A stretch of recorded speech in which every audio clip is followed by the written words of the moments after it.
সারা বাংলাদেশেই মানসিক স্বাস্থ্যের ব্যাপারে অত বেশি সতর্কতা নেই। এই বৃহত্তর উত্তরবঙ্গে মানসিক স্বাস্থ্যের ব্যাপারে সরকারি এবং বেসরকারি ব্যবস্থাপনা খুবই অপ্রতুল। তার মধ্যে হাতে গোনা 1-2টি সরকারি এবং বেসরকারি প্রতিষ্ঠান রয়েছে যারা মহিলাদের স্বাস্থ্যের ব্যাপারে একটু সতর্কতা অবলম্বন করে পদক্ষেপ গ্রহণ করছেন। আমার জানা মতে মনবাড়ি সাইকিয়াট্রিক সেন্টার তার মধ্যে একটি। মহিলারা যখন মানসিকভাবে অসুস্থ হয়ে পড়ে তখন তারা পরিবারের কাছে অবহেলিত হয়।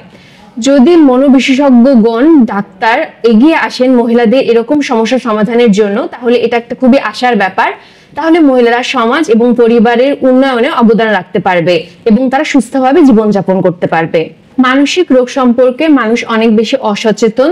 তাও পুরুষ মানুষ তাদের মানসিক রোগ নিয়ে অনেক সময় হাসপাতালে বা বিভিন্ন বেসরকারি ব্যবস্থাপনায় যান, কিন্তু মহিলারা যখন মানসিক রোগে আক্রান্ত হন তখন তারা অবহেলিত হন এবং তাদেরকে দেখাশোনার জন্য কেউ থাকে না।